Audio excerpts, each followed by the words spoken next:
Kennedy, do solemnly swear I, John Fitzgerald Kennedy, do solemnly swear that you will faithfully execute the office of President of the United States that I will faithfully execute the office of President of the United States and will, to the best of your ability, and will, to the best of my ability, preserve, protect, and defend the Constitution of the United States. preserve, protect, and defend the Constitution of the United States. So help you God.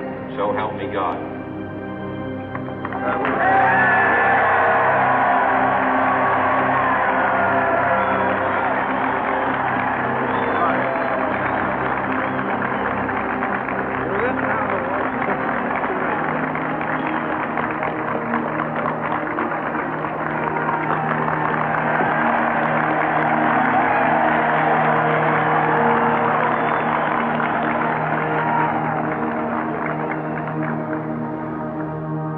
Vice President Johnson, Mr. Speaker, Mr. Chief Justice, President Eisenhower, Vice President Nixon, President Truman, Reverend clergy, fellow citizens.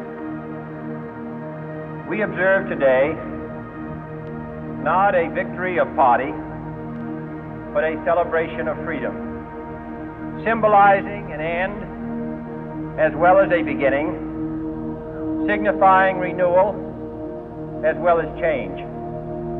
For I have sworn before you and Almighty God the same solemn oath our forebears prescribed nearly a century and 3/4 ago. The world is very different now, for man holds in his mortal hands the power to abolish all forms of human poverty and all forms of human life. And yet the same revolutionary beliefs for which our forebears fought are still at issue around the globe. The belief that the rights of man come not from the generosity of the state, but from the hand of God. We dare not forget today that we are the heirs of that first revolution.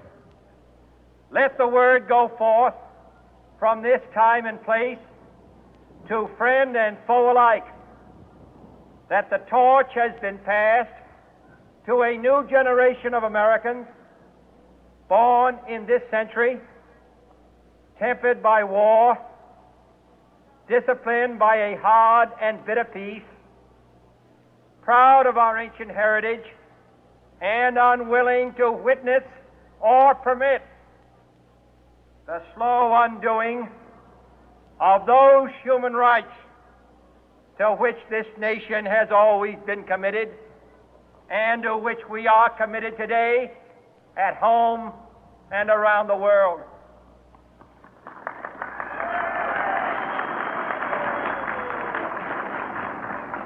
Let every nation know, whether it wishes us well or ill, that we shall pay any price, bear any burden, meet any hardship, support any friend, oppose any foe to assure the survival and the success of liberty.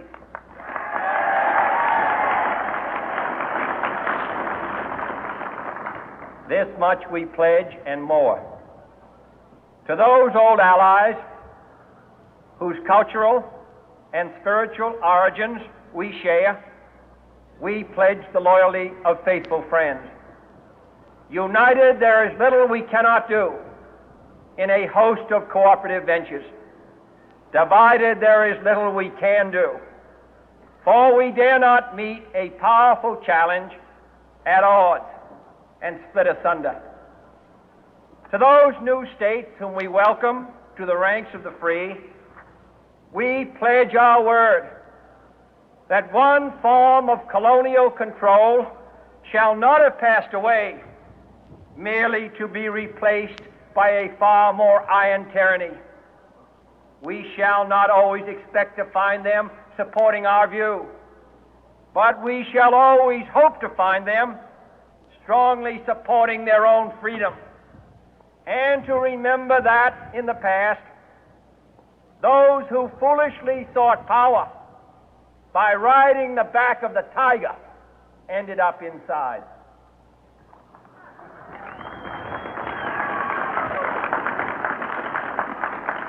To those people in the huts and villages of half the globe struggling to break the bonds of mass misery, we pledge our best efforts to help them help themselves for whatever period is required, not because the communists may be doing it, not because we seek their votes, but because it is right. If a free society cannot help the many who are poor, it cannot save the few who are rich.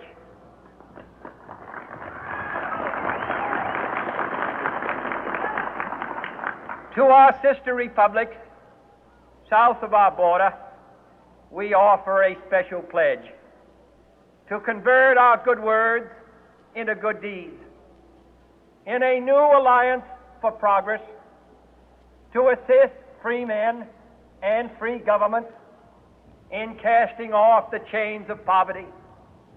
But this peaceful revolution of hope cannot become the prey of hostile powers.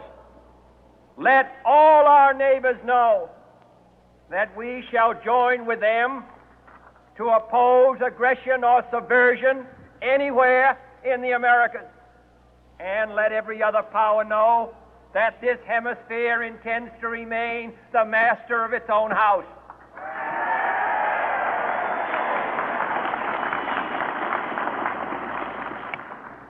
To that World Assembly of Sovereign States, the United Nations, our last best hope, in an age where the instruments of war have far outpaced the instruments of peace, we renew our pledge of support to prevent it from becoming merely a forum for invective, to strengthen its shield of the new and the weak, and to enlarge the area in which its writ may run.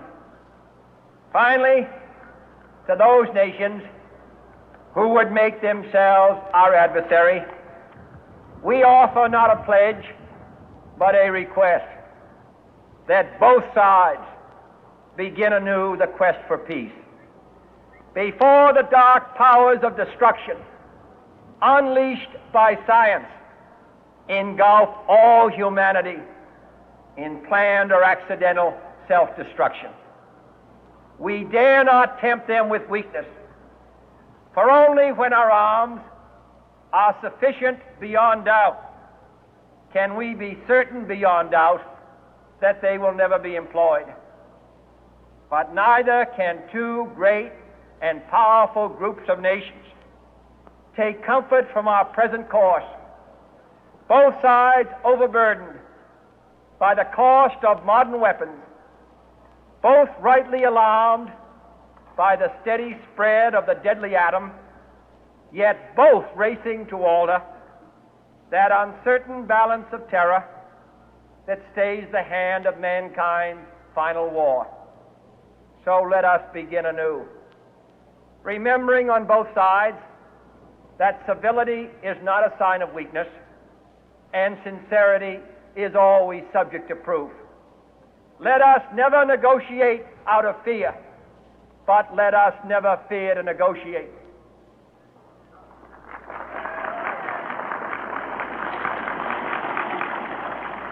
Let both sides explore what problems unite us, instead of belaboring those problems which divide us.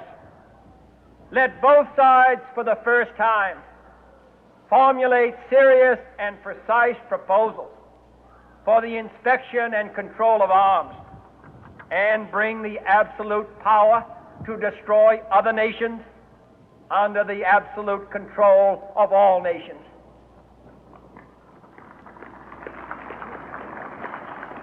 Let both sides seek to invoke the wonders of science instead of its terrors.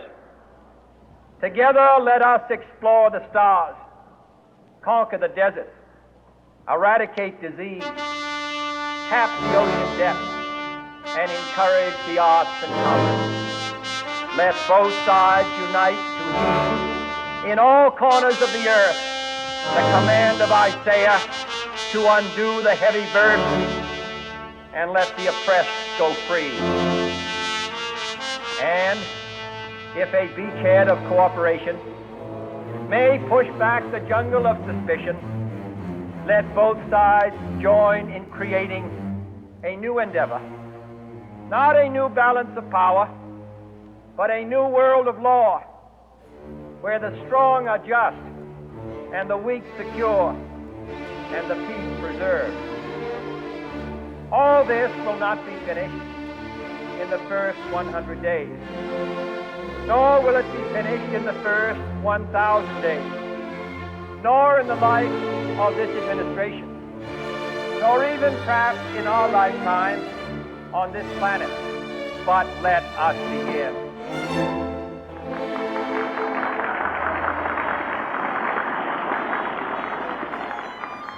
In your hands, my fellow citizens, more than mine, will rest the final success or failure of our course. Since this country was founded, each generation of Americans has been summoned to give testimony to its national loyalty. The graves of young Americans who answered the call to service surround the globe.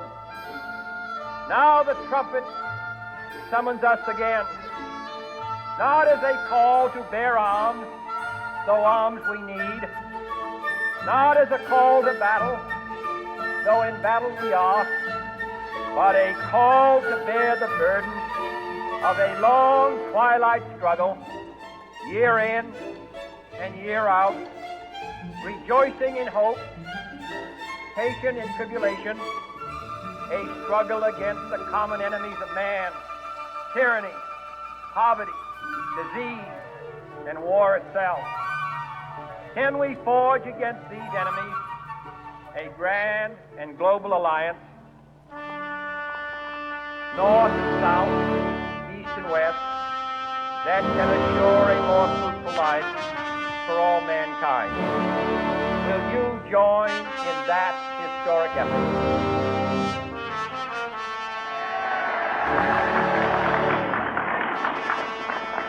In the long history of the world, only a few generations have been granted the role of defending freedom in its hour of maximum danger. I do not shrink from this responsibility. I welcome it.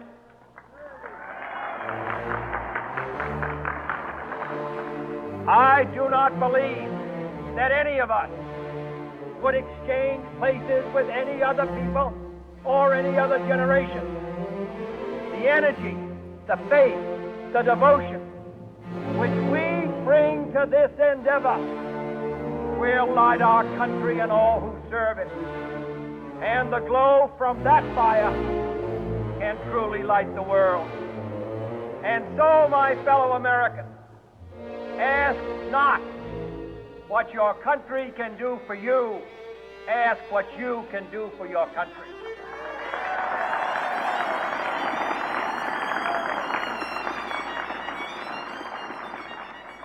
My fellow citizens of the world, ask not what America will do for you, but what together we can do for the freedom of man.